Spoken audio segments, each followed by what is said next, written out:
देणार नाही, कोण म्हणतो देणार नाही, आरक्षण आमच्या हक्काचं, आरक्षण आमच्या हक्काचं, कोण म्हणतो देणार नाही, कोण म्हणतो देणार नाही। सकल धनगर जमात महाराष्ट्र राज्याच्या वतीने पंढरपूर, लातूर, नेवासा, पुणे या ठिकाणी धनगर जमातीला अनुसूचित जमातीचे आरक्षण अंमलबजावणी व्हावी व धनगर जमातीला अनुसूचित जमातीचे दाखले देण्याचा शासन निर्णय महाराष्ट्र शासनाने काढावा या मागणीसाठी धनगर समाज बांधव उपोषणाला बसले आहेत, परंतु राज्य सरकारने कोणतीही दखल घेतली नाही। यामुळे धनगर समाजाने प्रत्येक तालुक्यात, जिल्ह्यात व गावागावात आक्रमक पवित्रा घेतला आहे।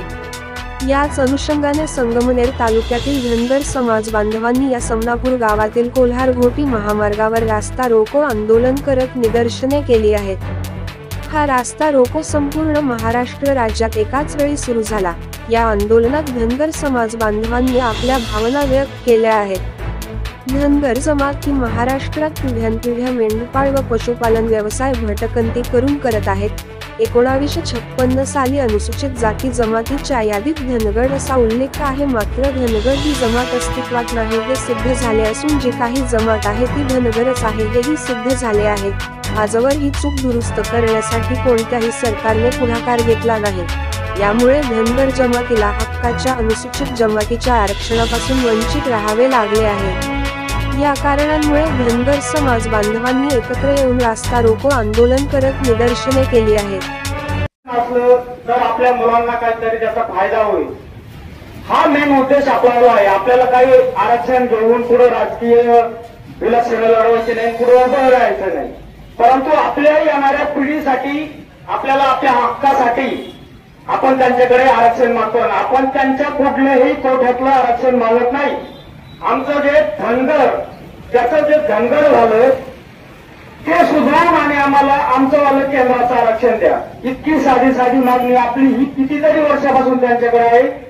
मी सर्व आपल्या बंधूंना, सर्व समाजातील नेत्यांना विनंती करतो की आपण इकडे तिकडे पुढे बसलेले असाल, हे बघा आपली वज्र मत तयार झाल्याशिवाय समोरच्या माणसांचा विश्वजन्मी कट्टर शिवभक्त आणि आपल्या सर्वांची माता, राजमाता, पुण्यश्लोक अहिल्यादेवी होळकर या मातेला प्रथमतः शुक्रवारीच्या समाज बांधवांच्या वतीने मी या राजमातेच्या चरणी नतमस्तक होतो। त्या मातेमुळं आज आपल्या कुळाचा उच्चार आहे आणि हे कुळ पाहिलं गेलं तर या विश्वातील पहिला राजा अशोक सम्राट या कुळातले आपण क्षत्रिय आहे। आणि उपस्थित सर्व समाज बांधवांचे आणि सर्वांचे मनापासून धन्यवाद करतो। आणि खरंच आपण एक मनापासून खंत वाटती तर मी गेल्या 32 वर्षापासून या लढ्यामध्ये आहे। त्याचे साक्षीदार भाऊसाहेब नाना आहे, त्याच्यात लहान भाऊ कैलासवासी हे सर्वजण आहेत। ही शोकांतिका आहे तर आपल्याला आपल्या हक्कासाठी लढा देण्यासाठी आज या गावामध्ये 70 ते 75% समाज आहे। त्याच्यामध्ये जर 25, 30, 35 लोक येत असेल तर आपल्याला आपला हक्क मिळणं अवघड आहे। त्याच्यासाठी आपला दबाव काय झाला पाहिजे, आपले हेवे दावे आपण विसरलं पाहिजे, आपलं राजकारण विसरलं पाहिजे, आपली सत्ता विसरलं पाहिजे, आपले पद विसरलं पाहिजे आणि आपण आपल्या समाजासाठी, समाज हे माझं पद आहे, समाज ही माझी सत्ता आहे, समाज माझं कुटुंब आहे आणि समाज माझी व्यवस्था आहे, या नात्याने सगळे एकत्र आले पाहिजे। बांधवांनो, हा लढा आजचा नाही, हा लढा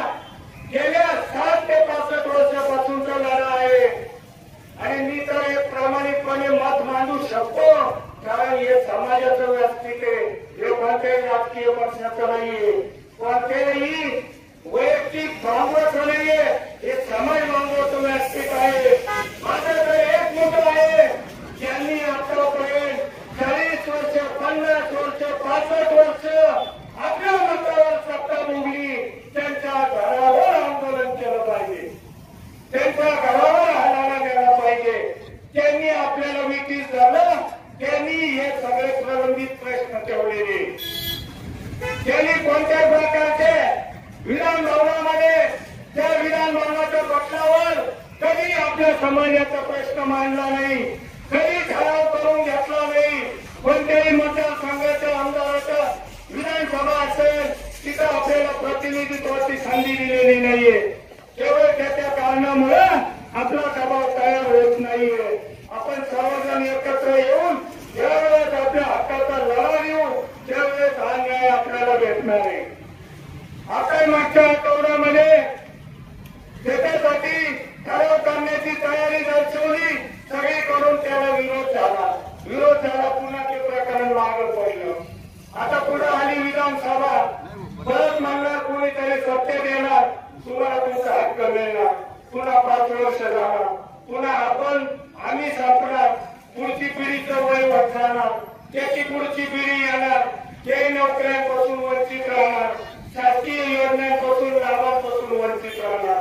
हे कुठपर्यंत चालणार हे आपण आपल्या गावच्या लोकप्रतिनिधीला विचारलं पाहिजे. या ठिकाणी आपले समाज बांधव ठाके साहेब जे उपोषणाला आपल्या आरक्षणासाठी बसले त्यांना पाठिंबा देण्यासाठी या ठिकाणी आपण जमलो. आपण बरेच वेळ म्हणतो आम्हाला एसटीचं आरक्षण द्या, आपल्याला ते आरक्षण दिलेलंच आहे, परंतु त्याची अंमलबजावणी करण्याचा प्रश्न आहे. प्रत्येक राजकारणी म्हणतो तुम्हाला पहिल्याच कॅबिनेटमध्ये सत्ता दिली तुम्हाला आरक्षण देणार आहे, कुणी म्हणतो मी आता उद्या जी आर निघणार आहे. हे सगळं आपल्याला खेळवायचं चाललंय आणि आपल्याला आरक्षण दिलेलं आहे. म्हणजे तुम्हाला माहिती आहे बलराम जाखड लोकसभेचे सभापती होते. जाखड हिंदी इंग्लिशमध्ये जाखड आणि मराठीत बलराम जाखड रचा झालेला आहे इंग्लिशमध्ये. तेव्हा आपलं धनगर झालेले, फक्त ते अंमलबजावणी करण्यासाठी आपल्याला प्रयत्न करायचे आणि त्यासाठी जे आपले समाज बांधव पुढच्या ज्या वरच्या स्टेजवर प्रयत्न करतात त्याला पाठिंबा देण्यासाठी त्या पद्धतीला अंमल करण्यासाठी या ठिकाणी आपण जमलेलो आहे. तर मी आपल्या समाज बांधवांचे त्यांच्या पुढील याच्यासाठी चळवळीसाठी शुभेच्छा देतो आणि पाठीमागे सर्व समाज बांधव पाठीमागे राहतील आणि त्यांच्या बरोबर राहतील एवढीच आशा व्यक्त करतो आणि प्रार्थना जय महाराज. सन्मान्य ॲडव्होकेट रमेश आगर साहेब या ठिकाणी आपले विचार या ठिकाणी व्यक्त करत आहेत. धनगर समाजाच्या आराध्यदैवत पुण्यश्लोक आचार्य होळकर यांच्या त्यांनी विनम्र अभिवादन करून या धनगर समाजाच्या उपस्थित असलेल्या सर्व समाजाचं या ठिकाणी अभिवादन करतो. त्यांना या ठिकाणी त्याचा आभार मानतो. आपला जो धनगर समाजासाठी असणारं एसटी आरक्षण आहे ते या ठिकाणी भारताची जी कॉन्स्टिट्यूशन आहे, संविधान आहे, त्या संविधानामध्ये या ठिकाणी अंमली दिलेले होते आणि फक्त त्याची या ठिकाणी अंमलबजावणी होणं गरजेचं आहे. ज्या फेडरल मध्ये या ठिकाणी जे राज्यघटनेमध्ये दिलेले आहे ते टोटल या ठिकाणी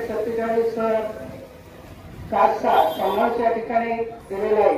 त्यामध्ये या ठिकाणी धनगर समाजाला 36 नंबरचं या ठिकाणी नंबरला यादी लिस्टमध्ये दिलेलं आहे आणि त्या 36 नंबरमध्ये ओराण आणि धनगर असा या ठिकाणी उल्लेख केलेला आहे. तर हे धनगर हे या ठिकाणी जे प्रोनाऊन्सिएशन असतं त्या प्रोनाऊन्सिएशनमुळे किंवा उच्चारामुळे या ठिकाणी त्यात चूक झालेली आहे. ऑलरेडी ते धनगर होते आणि असं या ठिकाणी कारण का जे कॉन्स्टिट्यूशनचे मेंबर होते त्या संविधान सभेचे सभासद होते, त्या संविधान सभेचे जनरली महाराष्ट्रातील किंवा मराठी उच्चार करणारे या ठिकाणी नव्हते. त्यामुळे या ठिकाणी ही चूक झालेली आहे आणि या ठिकाणी गेले 75 वर्ष कारण का 50 पासून तर आतापर्यंत या ठिकाणी या समाजाला जे आरक्षण मिळायला पाहिजे होतं ते मिळालेलं नाहीये आणि ते या ठिकाणी सरकारने नवीन आरक्षण नाहीये, हे या ठिकाणी जुनं आरक्षण आहे, फक्त त्याची अंमलबजावणी करणं गरजेचं आहे आणि राज्य शासनाने केंद्राला या संदर्भात माहिती देणं गरजेचं आहे आणि त्याची प्रयोजन करून या ठिकाणी धनगर समाजाला जो आतापर्यंत झालेला 75 वर्षातील जो अन्याय आणि हा जो समाज आहे हा शिक्षणापासून नोकरीपासून आणि इतर सर्व सुविधांपासून या ठिकाणी दुर्लक्षित राहिला त्या समाजाला या ठिकाणी एक या ठिकाणी त्यांची मागणी पूर्ण करावी आणि हा समाज या इतर समाजाच्या प्रभावात कसा येईल यासाठी प्रयत्न करावे असे या ठिकाणी आणि जे आंदोलन करते त्यांना या ठिकाणी आपला सर्व इतर उपस्थित असलेल्या सर्वांच्या वतीने या ठिकाणी एक सफल आणि आपण या ठिकाणी जाहीर करतो. आमच्या ग्रामपंचायतचे उपसरपंच भूषण कारभारी इनामदार यांनी आपल्या समाजाच्या वतीनं या ठिकाणी आपल्या आरक्षणाला पाठिंबा दिलेला आहे त्यांचं मी सकल समाजाच्या वतीनं स्वागत करतो. त्यानंतर या ठिकाणी आपल्या गावातील या मोर्चाला तेव्हा या लढ्याला पाठिंबा या ठिकाणी मराठा समाजाच्या वतीनं गौरव मेहे यांनी आपल्या समाजाच्या वतीनं या ठिकाणी पाठिंबा दर्शवलेला आहे. त्यांना मनापासून आपण धन्यवाद देऊया. तिथे उपस्थित असलेले माझे धनगर समाज बांधव, आपली बऱ्याच दिवसापासून मागणी आहे की आम्हाला आरक्षण द्या, आम्हाला आरक्षण द्या.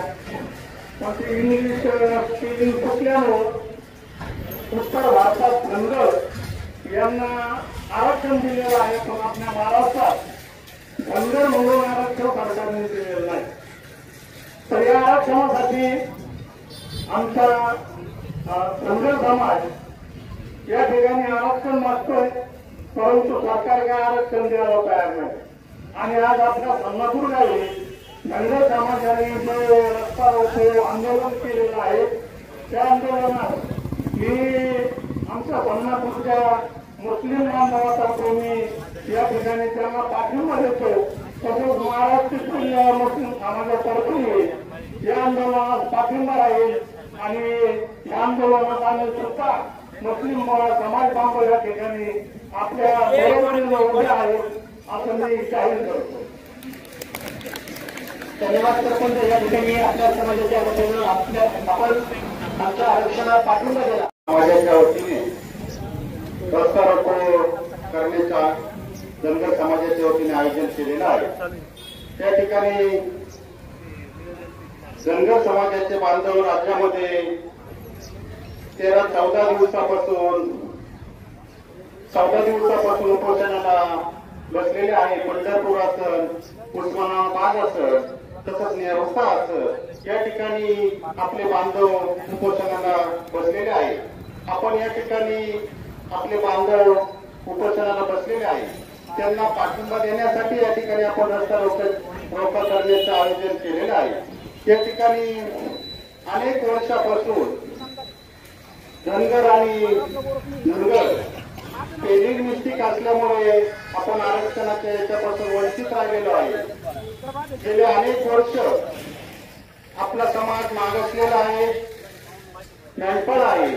आपण या ठिकाणी बघितलं खेड्या गावावर गेल्यानंतर किंवा इतर जिल्ह्यामध्ये गेल्यानंतर अमरावती असेल, लातूर असेल, उस्मानाबाद असेल किंवा इकडे मनमाड असेल अतिशय कठीण परिस्थितीमध्ये आपला धनगर समाज राहत आहे. वाडी वस्तीवर राहत आहे. तर काही ठिकाणी रस्ते सुद्धा नाही जाण्यासाठी अशी परिस्थिती आपल्या धनगर समाजाची आहे. डोंगरात खोऱ्यात किंवा मेंढपाळ व्यवसाय करीत असताना आपण बघत असतो पाणी असो, पाऊस असो, थंडी असो अतिशय कष्टमय जीवन जगत असतात आणि आर्थिक टंचाई असल्यामुळे आपले मुलं किंवा जे आपले धनगर बांधवांचे मुलं शिक्षणापासून वंचित राहत आहे. तर हे एसटी आरक्षण मिळाल्यानंतर आपल्याला फ्रीमध्ये सवलत मिळेल, अनेक गोष्टींमध्ये सवलत मिळेल, शासनाच्या योजना मिळेल. पण हे शासन आपण बघितलं असतं 2014 मध्ये ज्यावेळेस सत्ता पालट झाली आताचे जे सत्तेमध्ये असलेले उपमुख्यमंत्री बारामती मध्ये धनगर उपोषण आणि आरक्षणाचा विषय त्या ठिकाणी आज राज्यभर चालू होता, त्यावेळेस आपल्या राज्याचे उपमुख्यमंत्री आताचे त्यांनी त्या ठिकाणी जाऊन सांगितलं, ज्यावेळेस युतीचं सरकार येईल आणि युतीचं सरकार आल्यानंतर पहिल्यांदाच कॅबिनेटमध्ये धनगर आरक्षणाचा विषय सोडवला जाईल. गेले 9-10 वर्ष झाले त्या विषयाच्या गांभीर्याने ते मुख्यमंत्र्यांनी असेल किंवा मुख्यमंत्री असेल त्यांनी लक्ष दिलेलं नाही. आणि आता सुद्धा येणाऱ्या काळामध्ये आपल्याला प्रत्येक जण येऊन सांगणार आहे आम्ही हे करतो ते करतो, पण ज्यांनी शब्द दिला त्यांनी आपला मार्ग मोकळा केलेला नाही. तर येणाऱ्या काळामध्ये आपल्याला संघटित होणं गरजेचं आहे. आपली अवस्था अशी झाली, आता शासनाने लाडकी बहीण आणली, आपल्याला लाडका धनगर भाऊ बनवू नये एवढी शासनाला विनंती करणार आहे मी.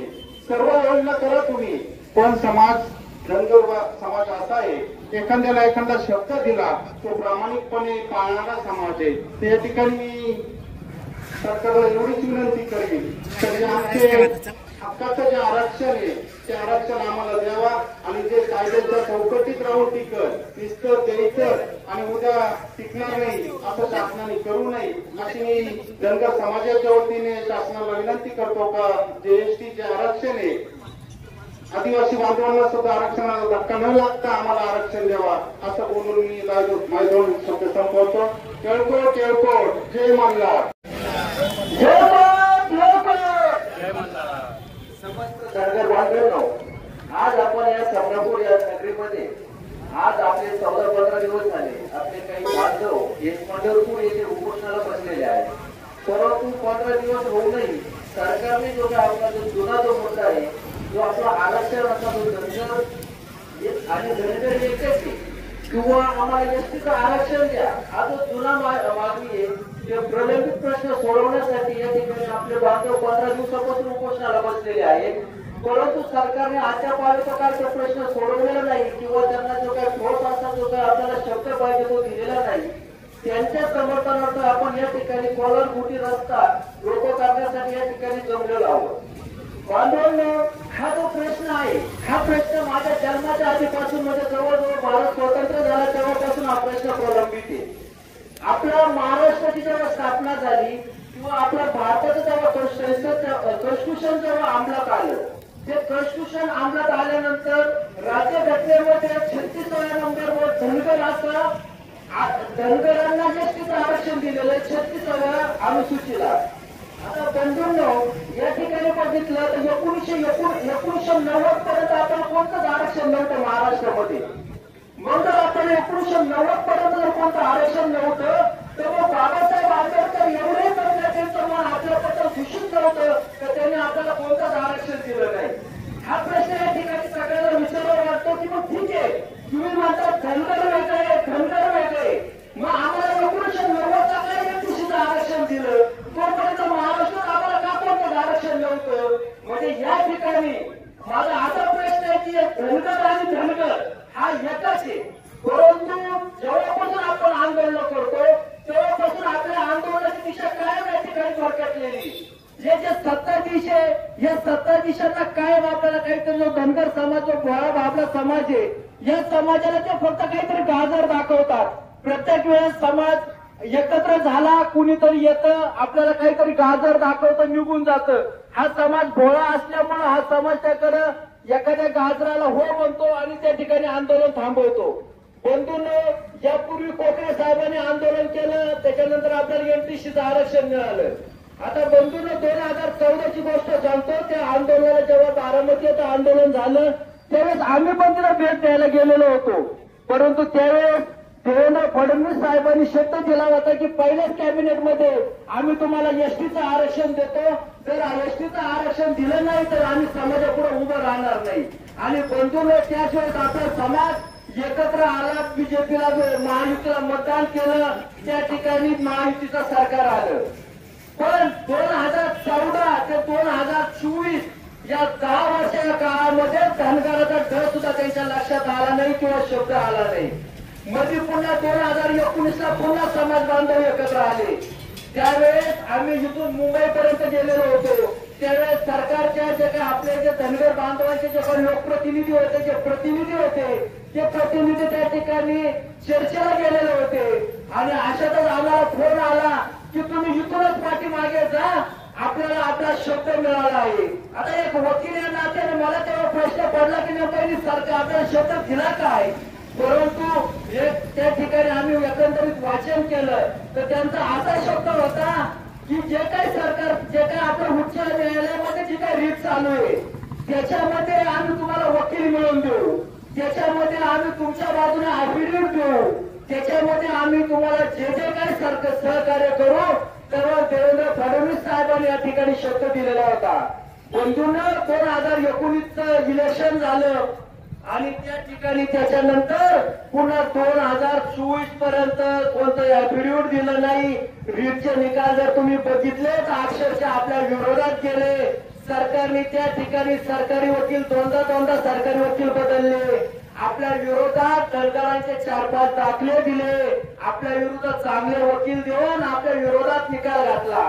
मग जर हे सगळे जर लोक प्रतिनिधी जर या ठिकाणी आपल्याला फसवत असेल तर आपल्या समाजाला या ठिकाणी विचार करण्याची गरज आलेली आहे.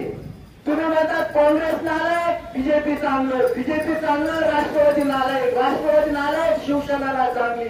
अरे पण बंधूंनो, जसं या ठिकाणी लोकशाही आली, त्या ठिकाणी आपण स्वतंत्र झालो तेव्हापासून हे सरकार बदलतंय ना.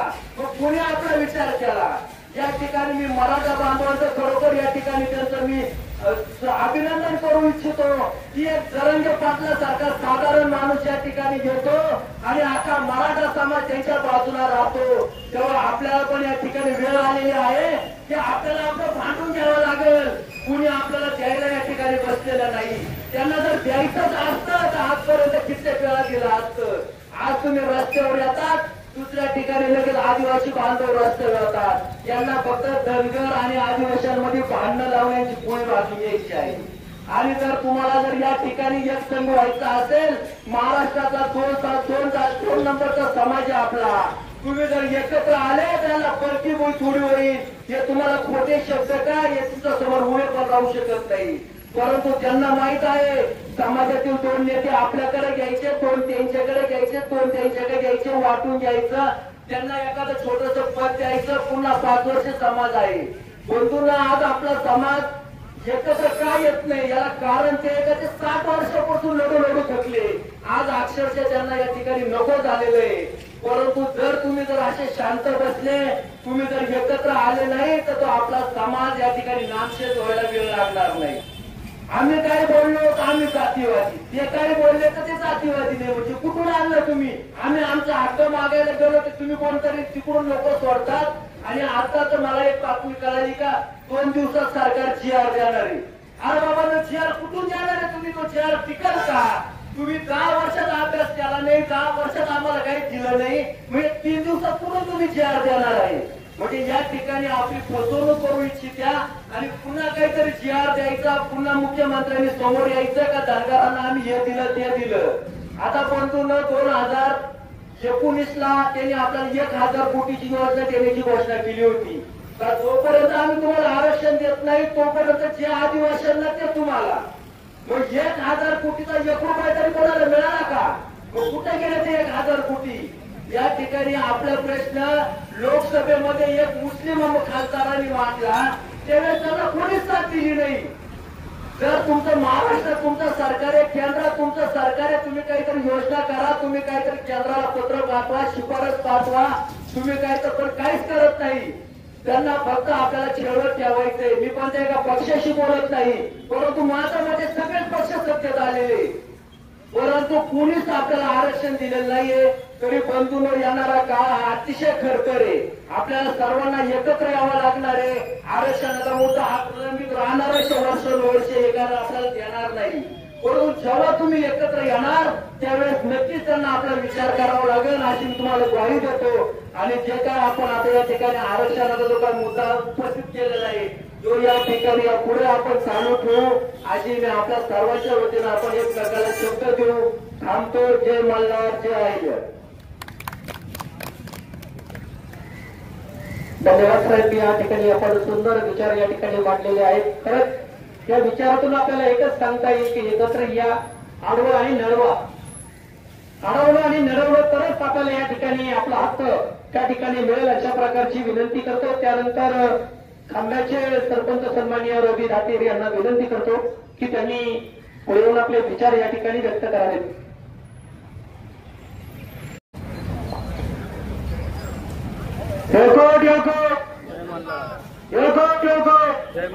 राजमाता पुण्यश्लोक कैलादेवी होळकरांचा जय असो. राजमाता पुण्यश्लोक कैलादेवी होळकरांचा जय असो. मित्रांनो, आज आपण या ठिकाणी पंढरपूरमध्ये आपले समाज बांधव, काही जण नेवाशामध्ये, काही जण जालन्यामध्ये, इतर ठिकाणी महाराष्ट्रामध्ये सर्व ठिकाणी आपले समाज बांधव उपोषणासाठी बसलेले आहेत. पंढरपूरमध्ये बसलेले आज 14वा दिवस आहे, 13वा 14वा दिवस आहे. 14 दिवस झाले तरी सरकारला या ठिकाणी जाग येत नाहीये. धनगर समाज म्हटलं की धनगर समाज हा फक्त मतासाठी धनगर समाजाचा उपयोग प्रत्येक सरकारने या ठिकाणी या स्वातंत्र्यापासून केलेला आहे. मध्ये कोकरे साहेबांनी मागणी केली त्यावेळेस 3.5% आपल्याला पीक केली.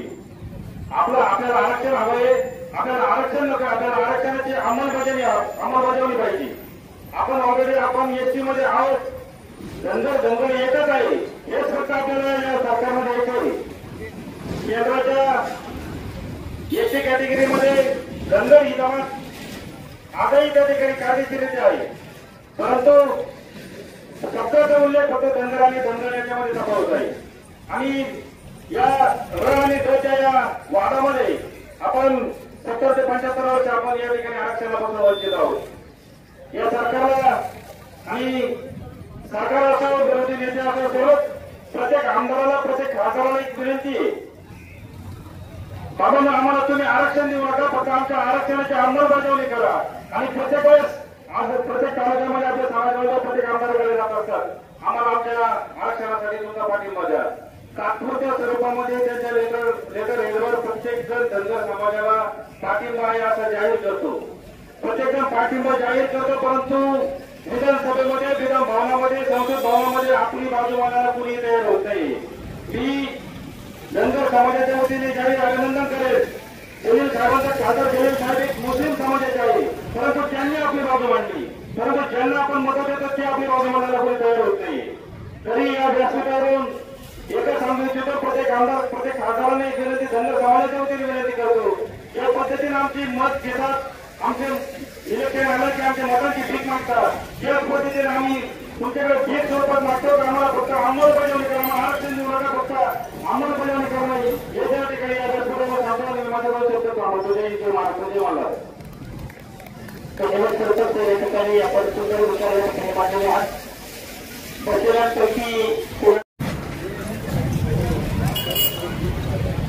आज संगमपूर येथे आपण सर्वजण महाराष्ट्रामध्ये आणि विशेष करून पंढरपूरला जे काही आपले समाज बांधव आपल्या सर्व धनगर समाजाच्या आरक्षणाच्या निमित्तानं उपोषणाला बसले, त्याचबरोबर मागणीसाठी सातत्याने जे काही समाज बांधव झटत राहिले, आजही जे झटतात त्यांना खरं तर मी या ठिकाणी प्रथमतः पाठिंबा देतो. आणि मागण्या या ठिकाणी अनेक वक्ते बोलले, त्यांनी आपले विचार मांडले. खरं तर गेली अनेक वर्षापासून या चळवळीमध्ये आपण सर्वजण सातत्याने सहभागी राहिलो. त्याच्यामुळे जी मुद्दे आपण उपस्थित करतो, आज या ठिकाणी जी मुद्दे उपस्थित केली की महाराष्ट्र शासनापर्यंत वेळोवेळी गेलेले आहेत आणि आजही निवेदनं पोहोच झालेली आहेत. त्या निवेदनाचं निश्चितपणाने कोणत्याही पक्षाचं सरकार असो, महाराष्ट्रामध्ये जे कोणी नेतृत्व काम करत असेल त्यांना मी या माध्यमातून या निमित्तानं विनंती करतो की आपल्या समाजाच्या समस्या ज्या आहेत त्या निवेदनाप्रमाणे मार्गी लावाव्यात. त्याचबरोबर या ठिकाणी अनेक मुद्दे बोललेले आहेत, पुन्हा तेच मुद्दे बोलण्यासारखे नाहीये, परंतु आमच्या मागणीचा कळकळीने विचार व्हावा एवढीच एक या ठिकाणी प्रामुख्याने मागणी करतो आणि थांबतो. जय अहिल्या, जय महिला, जय भारत. यानंतर सन्माननीय नामदार मावळे यांना विनंती आहे की आपण त्या ठिकाणी आपले विचार व्यक्त करायचे. सन्माननीय रामदास मावळे.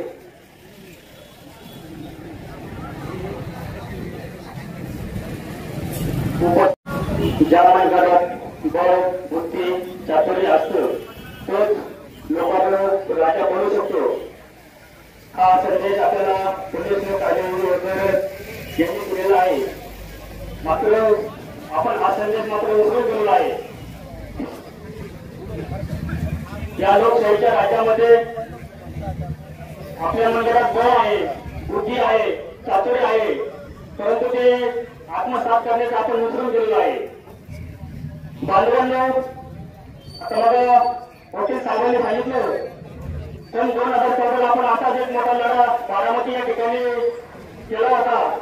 त्यावेळेस सत्ताधारी आणि विरोधी पक्ष दोन्ही आले आणि आपलं साधून करून काहीतरी योजना आपल्या माती मारल्या. त्यानंतर पुन्हा 2019 ची निवडणूक आली. तेव्हाही काहीतरी 1000 कोटी आणि काही योजनांचं आम्ही आपल्या माथ्यावर मारलं आणि ती निवडणूक लढली. आता ही 2024 ची निवडणूक आलेली आहे. बांधवांना आता खऱ्या अर्थाने हीच ती वेळ आहे की सरकारला कोणीच पकडायचं, आरक्षणाची अंमलबजावणी केल्याशिवाय माझं हटायचं नाही. ही खऱ्या अर्थाने आता ही वेळ आलेली आहे. म्हणून माझी समाज बांधवांना विनंती आहे, हा एकजुटीचा लढा हा एकतेने लढला तर खऱ्या अर्थाने ही वेळ आपली यशस्वी होईल आणि कुठेतरी सरकारला नतमस्तक होण्याची वेळ खऱ्या अर्थाने या ठिकाणी येणार आहे. एवढं बोलून मी थांबतो. जय हिंद, जय महाराष्ट्र. संगमनेर तालुक्याच्या धनगर समाजाच्या वतीनं आपल्या संगमनेर कोणारगुडी रोडला तिथं आपण खऱ्या अर्थानं आंदोलनाला उपस्थित आहात. तर सर्व महाराष्ट्रातले मी मनापासून आभार मानतो. आपले समाज बांधव गेल्या 15 दिवसापासून आपल्या सर्वांचं आराध्य दैवत आणि या वारकरी संप्रदायाचं भूषण आपल्या सर्वांचं आराध्य असणारं पंढरपूर नगरीमध्ये आपले समाज बांधव गेल्या 15 दिवसापासून उपोषणाला बसलेले आहेत. मागच्या सोमवारी 16 तारखेला आपल्या मार्केट कमिटीचे सभापती आदरणीय शंकर पाटील खेमनर, मी स्वतः एस एम खेमनर, आम्ही सर्वजण या उपोषण कार्यकर्त्यांच्या भेटीला जाऊन आलो आणि आम्ही देखील पंढरपूरच्या विरोधाची प्रार्थना केली. आमच्या गेल्या अनेक वर्षापासून या धनगर समाजावर जो अन्याय झाला गेल्या 75 वर्षापासून देवता याला न्याय देण्यासाठी या सरकारला काहीतरी साक्षात्कार कर आणि आमचं मागणी या उपोषणकर्त्याची मान्य करावा अशी आम्ही विठुरायांची प्रार्थना करून आलो. सांगायला हरकत नाही, गेल्या 10 वर्षापूर्वी म्हणजे 2014 रोजी 14 साली आपण सर्व धनगर बांधव एका सगळे घेऊन महाराष्ट्रभर सगळ्यांनी उपोषणाला बसले, रस्ता रोको केला, आपण सगळीकडे आंदोलन केले. त्याच वेळेचे आपले आंदोलनकर्ते बांधव बारामतीमध्ये उपोषणाला बसले होते आणि अतिशय प्रचंड प्रतिसाद असताना त्यावेळेचे तत्कालीन प्रदेशाध्यक्ष भाजपचे आदरणीय देवेंद्र फडणवीस, पंकजाताई मुंडे हे सर्व बारामतीला आले आणि सांगितलं की ह्या कालच्या पुढच्या काळामध्ये आमचं भाजपचं सरकार येणार आहे आणि भाजपचं सरकार आल्यानंतर पहिल्या कॅबिनेटमध्ये जो विषय घेतला जाईल तो विषयामध्ये येईल ते धनगर समाजाला एसटीचं आरक्षण दिलं जाईल, त्याचं तुम्हाला प्रतिज्ञापत्र दिलं जाईल. या आश्वासनानं हे सरकार 2014 मध्ये सत्तेवर आलं. नुसतं महाराष्ट्र सत्तेवर नाही आलं, केंद्रात देखील हे सरकार सत्तेवर होतं. देवेंद्र फडणवीस असो ते का सगळं मंत्रिमंडळ असो, त्यांनी जर हा विषय मार्गी लावला असता तर आपल्याला 10 वर्षापूर्वीच आरक्षण भेटलं असतं. आपल्या सर्व समाज बांधवांची गेली 75 वर्षापासूनची जी अपेक्षा आपण सातत्याने केलेल्या आरक्षणासाठी रस्ता रोको असेल, उपोषण असेल, त्याला आताही न्याय भेटलेला नाही आणि मग न्याय भेटला पाहिजे. आपण म्हणत नाही आम्हाला कोणाचं हिसकावून द्या, कोणाचं देऊ नका. जे संविधान या महाराष्ट्राचं आपल्या सगळ्यांचं असणाऱ्या आदरणीय डॉक्टर बाबासाहेब आंबेडकरांनी जी राज्यघटना लिहिली आणि ती 26 जानेवारी 1950 पासून अंमलात आली, त्यामध्ये 36 मध्ये तुम्ही सांगू का आपल्या धनगर समाजाच्या शेड्यूल ट्राईबमध्ये आणि होण्यासाठी गेल्या 18 दिवसापासून आपल्या महाराष्ट्रातील 6 बांधव हे पंढरपूरला अंमलबजावणी बसण्यासाठी बसलेले आहेत आणि त्यांना पाठिंबा देण्यासाठी संपूर्ण महाराष्ट्रामध्ये आज 23 तारखेला संपूर्ण महाराष्ट्रामध्ये रस्ता रोको आंदोलन हे प्रत्येक तालुक्याला या ठिकाणी चालू आहे. प्रथम मी आपल्या सर्व धनगर बांधवांचं या ठिकाणी मनपूर्वक आभार व्यक्त करतो की अतिशय अल्प अशा कालावधीमध्ये सर्वात संध्याकाळी आपण सर्वांना निरोप दिले आणि मोठ्या संख्येने आपण या ठिकाणी सर्वजण उपस्थित राहिलात. त्याबद्दल संगमनेर तालुक्यातील सर्व धनगर बांधवांचं या ठिकाणी मी आभार व्यक्त करतो. आपल्या सर्वांना माहीत आहे की गेल्या 10 वर्षापूर्वी म्हणजे 2014 साली आपण सर्वजण मोठ्या संख्येने बारामती येथे आंदोलनाला बसलो होतो आणि त्यामध्ये आपल्याला माहीत आहे की त्यावेळेचे मुख्यमंत्री माननीय देवेंद्र फडणवीस साहेब यांनी आपल्या धनगर समाजाला त्या ठिकाणी आश्वासन दिलं होतं. त्यांच्या सोबत आदरणीय पंकजाताई मुंडे सुद्धा त्यावेळेस उपस्थित होत्या आणि त्यांनी सांगितलं होतं की मी तुम्हाला पहिल्याच कॅबिनेटमध्ये त्या ठिकाणी आरक्षण हे 100% मिळवून देण्याचा प्रयत्न करणार आहे. परंतु बांधवांनो संपूर्ण वेळेपासून 10 वर्ष पूर्ण झाले आहे परंतु आपल्याला अद्यापपर्यंत आरक्षणाचा कोणताही फायदा या ठिकाणी झालेला नाही. गेल्या 2-3 वर्षापूर्वी त्यांनी आपल्या आरक्षणासाठी काही योजना त्या ठिकाणी जाहीर केल्या परंतु त्याचाही फायदा आपल्या संपूर्ण महाराष्ट्रातील तमाम धनगर बांधवांना या ठिकाणी कोणत्याही प्रकारचा फायदा झाला नाही. म्हणून पुन्हा एकदा आपल्याला या ठिकाणी पंढरपूर येथे आपले अनेक बांधव त्या ठिकाणी अंमलबजावणी घोषणाला बसलेले आहेत आणि संपूर्ण महाराष्ट्रामध्ये या ठिकाणी आंदोलन चालू आहे. परंतु अद्यापपर्यंत शासनाने याची कुठल्याही प्रकारची दखल या ठिकाणी घेतली नाही. म्हणून आपण प्रत्येक तालुक्याला या ठिकाणी रस्ता रोको आंदोलन सुरू केलेलं आहे. या ठिकाणी मी संगमनेर तालुक्याच्या तमाम धनगर बांधवांच्या वतीनं शासनाला विनंती करतो की आपण या ठिकाणी कोणत्याही समाजामध्ये भेदभाव न करता या ठिकाणी काही लोक त्यामध्ये जे एसटी आरक्षण मध्ये आता लोक आहेत एसटी मध्ये त्या ठिकाणी त्यांना चुकीची माहिती देऊन त्यांची दिशाभूल करतात. परंतु या ठिकाणी आम्ही ज्यावेळेस 8 दिवसापूर्वी पंढरपूरला गेलो त्या ठिकाणी आपले धनगर समाजाचे नेते प्रकाश अण्णा शेंडगे यांनी सांगितलं की आपल्याला जे मूळ आदिवासी आहेत त्या आदिवासी बांधवांच्या आरक्षणाला त्यांचं जे 7% आरक्षण आहे त्या 7% आरक्षणाला कुठलाही धोका होऊ नये ही आपल्या धनगर बांधवांची सुद्धा इच्छा आहे आणि त्यांच्यावर कुठल्याही प्रकारचं अतिक्रमण या ठिकाणी आपण करणार नाही. या धनगर बांधवांना आपण सेपरेट असं आरक्षण जसं NT आणि क आहे तसं एसटी मध्ये विभागून ते आता जे 7% आरक्षण आहे त्यांचं आरक्षण आहे तसंच ठेवून आम्हाला वेगळं एसटी मध्ये आरक्षण द्यावं अशी मी आपल्या सर्वांना या ठिकाणी धनगर बांधवांच्या वतीने विनंती करतो. आज या आपल्या सर्वांचं सर्व धनगर बांधवांच्या या ठिकाणी मनपूर्वक आभार व्यक्त करतो की आपण मोठ्या संख्येनं या ठिकाणी उपस्थित राहिलात त्याबद्दल सर्वांचं मनपूर्वक आभार. धन्यवाद. देणार नाही कोण म्हणतो देणार नाही. आरक्षण आमच्या हक्काचं आरक्षण आमच्या हक्काचं कोण म्हणतो देणार नाही.